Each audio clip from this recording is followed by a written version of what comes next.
नमस्कार। अत्यंत महत्वपूर्ण विषय कुंभ राशि को लेकर के है। कुंभ राशि के हर व्यक्ति जो भी विश्व के किसी भी कोने में बैठे हों और उनकी कुंभ राशि हो, लेकिन सबके साथ सरोकार इसलिए है क्योंकि 12 के 12 लग्नों को हम इसमें कवर करने वाले हैं। साथ ही क्योंकि अब तक हर व्यक्ति की ये शंका रहती है कि कुंभ राशि तो सभी की होती है जी, आप कैसे कह सकते हो कि हमारे ऊपर ये दशा है, ये कष्ट है। तो इस महादशा को मैं गोचर के साथ और इस समय जो आपकी ट्रांजिट प्लैनेटरी पोजीशन है उसके साथ कवर करने की, को रिलेट करने की कोशिश करूंगा। अच्छा लगे तो आप जरूर देखिए। तो आइए शुरू करते हैं। मेष लगन हो और कुंभ राशि हो तो क्या क्या फल मिलते हैं और कौन कौन सी दशा में मिलते हैं, एक नज़र बहुत जल्दी हम आपको बताने की कोशिश कर रहे हैं। अब हम प्रश्न ये है, बहुत लोगों ने इस बात की सराहना भी की है, मुझे अपनी प्रशंसा खुद नहीं करनी चाहिए, कमेंट्स में आप देख सकते हैं कि गुरुजी सब लोग राशि तो बताते हैं लेकिन आप नक्षत्रों के हिसाब से बताते हैं, तो कन्फर्म ये हो जाता है कि हमारे विषय में ही बात कर रहे हैं आप। ये पर्सनल व्यक्तिगत आपका प्रेडिक्शन है। आइए पता करते हैं कैसे। कि धनिष्ठा नक्षत्र के बाद के 2 चरण, दूसरा नहीं, पहला और दूसरा मकर राशि में चला गया, तीसरा और चौथा चरण धनिष्ठा का, और 4 चरण शतभिषा के, शतभिषा 4 चरण, और बचे पूर्वा भाद्रपद नक्षत्र, इसके 3 चरण, यानी कि टोटल देखिए 2, 4, 6 और 3, 9 चरण मिलकर के कुंभ राशि बनती है। दोबारा रिपीट करता हूं मैं आपके सामने। धनिष्ठा नक्षत्र तीसरा चौथा चरण, शतभिषा नक्षत्र के 4 चरण कवर होंगे, और पूर्वा भाद्रपद नक्षत्र के सिर्फ 3 चरण शुरू के, प्रथम द्वितीय और तृतीय चरण, इसको मिलकर के कुंभ राशि कही जाती है। अब हम मेष लगन वालों की बात करेंगे। इसको बोलते हैं कुंभ राशि का इंडिविजुअल प्रिडिक्शन। बहुत लोग सोचते हैं मैं अपनी ही कुंडली दिखाऊं, पर्सनल मिलकर के, कोई आवश्यकता नहीं, आप इसी में काम चलाइए। देखिए, मेष लगन वाले और कुंभ राशि हो तो आपके एकादश भाव में चंद्रमा होता है। कफ एवं कोल्ड की प्रॉब्लम तो होती ही है, लेकिन प्रॉब्लम कहाँ है? आपका अगर धनिष्ठा नक्षत्र है तो अलग फल होगा, शतभिषा है तो अलग होगा, और पूर्वा भाद्रपद है तो अलग होगा, लेकिन महादशाएं अलग होंगी। पहले मैं महादशाओं की बात कर लेता हूं, उसके बाद डायरेक्ट लग्नों पर बात करेंगे। कुंभ राशि का 21 वर्ष तक धनिष्ठा नक्षत्र वालों की राहु की महादशा समाप्त हो जाती है। उससे पहले ही तो बृहस्पति मेष लगन ही रहेगा। अब बृहस्पति की दशा शुभ फल देगी क्योंकि भाग्य स्थान के स्वामी की दशा है, और 21.5 से 37 साल 37 बृहस्पति, और उसके बाद फिर आएगा शनि 19 साल का, 56 साल की उम्र तक, फिर 73 तक बुध, और फिर उसके बाद 80 तक केतु, और फिर 100 साल तक शुक्र। यानी कि मंगल से शुरू होकर सफर 21 साल तक राहु, 37 तक बृहस्पति, 56 तक शनि, और 73 तक बुध, और 80 तक केतु, और 100 तक शुक्र। उसके बाद में मैं नहीं जा रहा हूं। ये दशाओं का क्रम है। बाद में हम चर्चा करेंगे कि आपके इस लगन को ये फल देगा, इस लगन को ये फल होगा, ऐसे। अब देखिए, धैर्य रखिए आप। अब शतभिषा नक्षत्र की बात करते हैं। शतभिषा नक्षत्र वालों की राहु की महादशा से कैरियर, जन्म काल से शुरू होता है, तो राहु की दशा आती है जन्म के समय, फिर बृहस्पति की दशा 16 वर्ष, फिर शनि 19 वर्ष, फिर बुध 17 और 7 केतु और 20 वर्ष शुक्र। सबके पास टेबल होगा, कुंडली बनी होगी, कंप्यूटर होगा या हाथ से बनी होगी। हर व्यक्ति आजकल लैपटॉप या अपने मोबाइल में सॉफ्टवेयर से सब देख लेते हैं। हम आपको सिर्फ आइडिया दे रहे हैं, आप खुद देखिए। कुछ लोग ये सोचते हैं कि पंडित जी खुद बनाएंगे कुंडली और हमें बताएंगे, ये संभव नहीं है। आपका मैं बहुत पहले बता चुका हूं, हम उन्हीं दर्शकों से बात कर रहे हैं और ये हमारा दृष्टिकोण परसेप्शन है कि हम उन लोगों से बात कर रहे हैं कि जिनको ज्योतिष की बेसिक नॉलेज है, जिनको ये पता है कि लग्न क्या होता है, राशि और नक्षत्र क्या होता है, दशा कैसे चलती है। सिर्फ उनसे बात कर रहे हैं हम। वही वीडियो देखें, वरना अपना समय जो लोग नहीं समझ पा रहे हैं वो ना देखें। अब पूर्व भाद्रपद नक्षत्र की बात करते हैं। पूर्व भाद्रपद में बृहस्पति की महादशा, अमृत काल में जन्म लेते हैं लोग। ऐसा शुभ काल, यानी कि आपकी कुंडली में टोटल 16 वर्ष की सीमा है बृहस्पति की पूर्व भाद्रपद नक्षत्र की। फिर उसके बाद 35 साल की उम्र से पहले शनि की महादशा, फिर 52 साल की उम्र से पहले बुध और 59 से पहले केतु और 79 से पहले शुक्र की महादशा। 79 से फिर 85 तक सूर्य की दशा और फिर 95 तक चंद्रमा की महादशा, फिर 102 साल तक मंगल की महादशा का फल प्राप्त होता है। ये मैंने आपको क्रम बताया नक्षत्रों के अनुसार। अब हम बात करते हैं, आपको अब समझ में आएगा। मेष लगन के लिए और कुंभ राशि है, चंद्रमा तो एकादश भाव में है। आपका लगन का स्वामी मंगल होता है, ये आपके लिए शुभ फल देता है, क्योंकि लग्नेश हमेशा मजबूत होता है। लगन आत्मा है वो आप, तो वो अच्छा फल देगा। फिर दूसरे भाव का स्वामी शुक्र अच्छा फल देगा,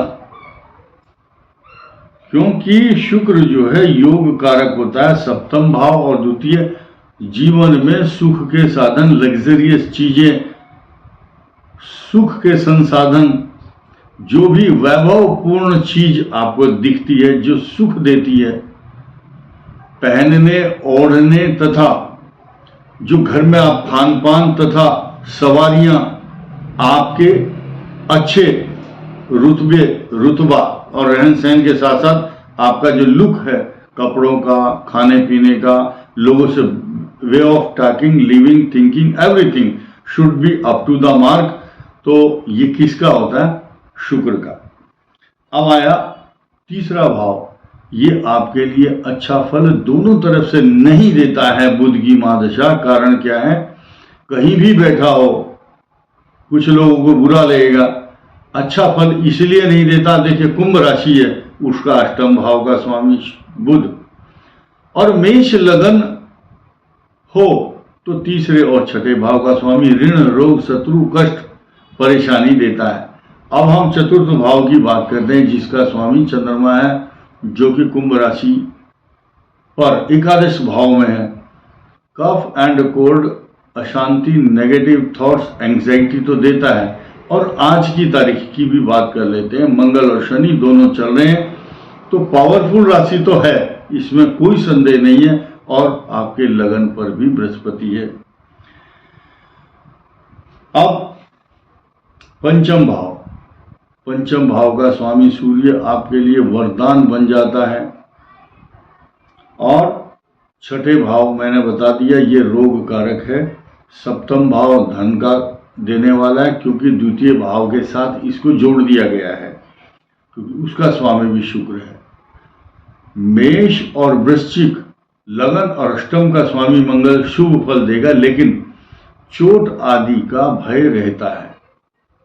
और मंगल की दशा बाल्य अवस्था में सिर्फ श्रवण नक्षत्र के, धनिष्ठा के लिए आती है।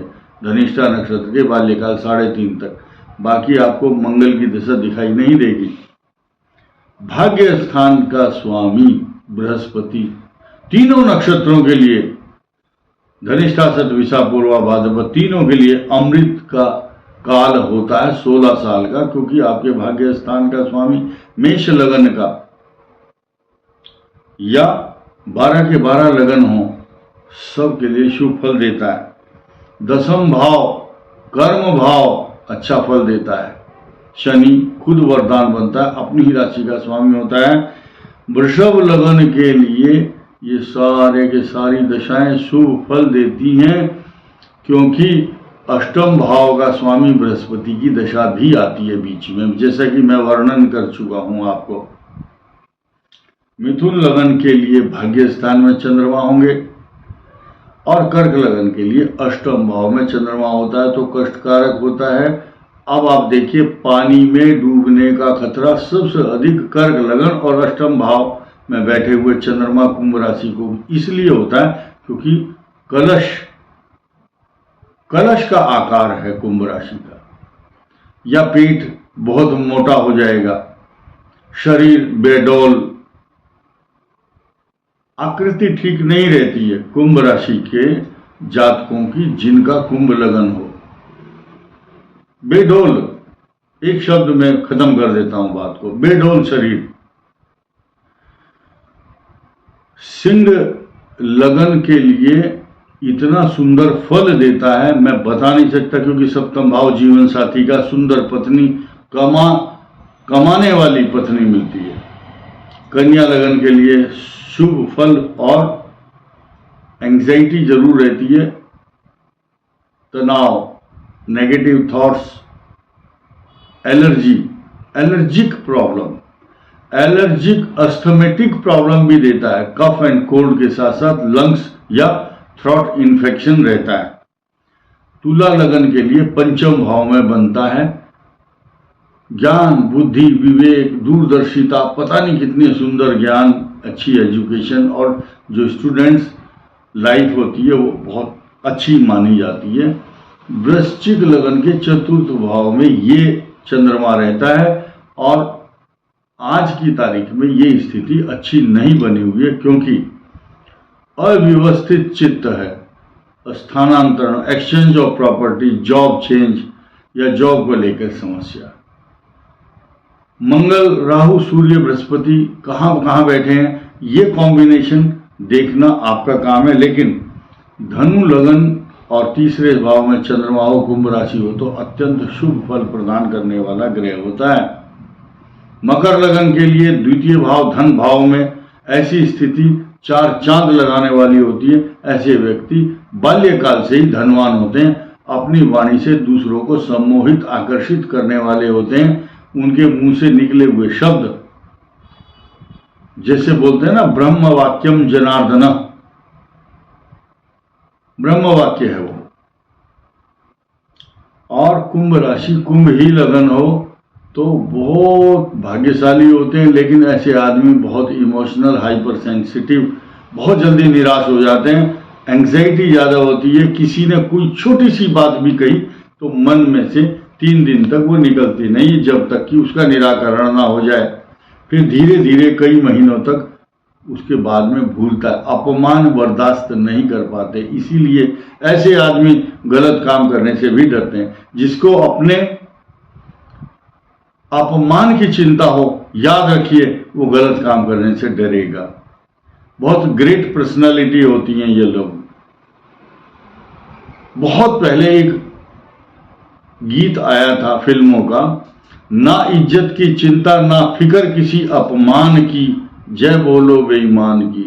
यानी कि उस समय ये गीत किसी फिल्म में गाया गया होगा। यानी कि जिस आदमी को अपने अपमान की चिंता नहीं रहती तो वो बेईमान लोग होते हैं।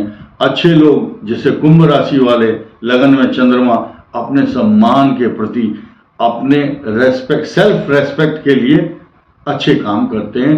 उनको मेरी तरफ से बहुत बहुत साधुवाद एक बार और कुंभ लगन हो, मीन लगन हो और कुंभ राशि द्वादश भाव में पड़ता है चंद्रमा। लेकिन एक चीज है, पंचम भाव का स्वामी होगा कुंभ लगन के लिए, मीन लगन के लिए पंचम भाव का स्वामी द्वादश में। ऐसे व्यक्ति अब्रॉड या बोर्डिंग में जाते हैं पढ़ने के लिए। लेकिन अब हम बात करेंगे कि चंद्रमा की दशा कब आएगी। इसीलिए हम बात कर रहे हैं कि चंद्रमा की दशा आती ही नहीं है, जो कि वो दशा जिनकी अगर आएगी कभी तो 100 वर्ष की अवस्था के बाद आएगी। इसीलिए ये फल यहां पर लागू नहीं होता है। अब आप देखिए, 100 वर्ष की आयु के आसपास शतभिषा नक्षत्र का चंद्रमा की दशा होगी तो लाभ उसका नहीं मिल पाता, या अगर कोई 100 वर्ष जीवित भी रहता है तो घर से बाहर जाकर के उसकी मृत्यु होती है।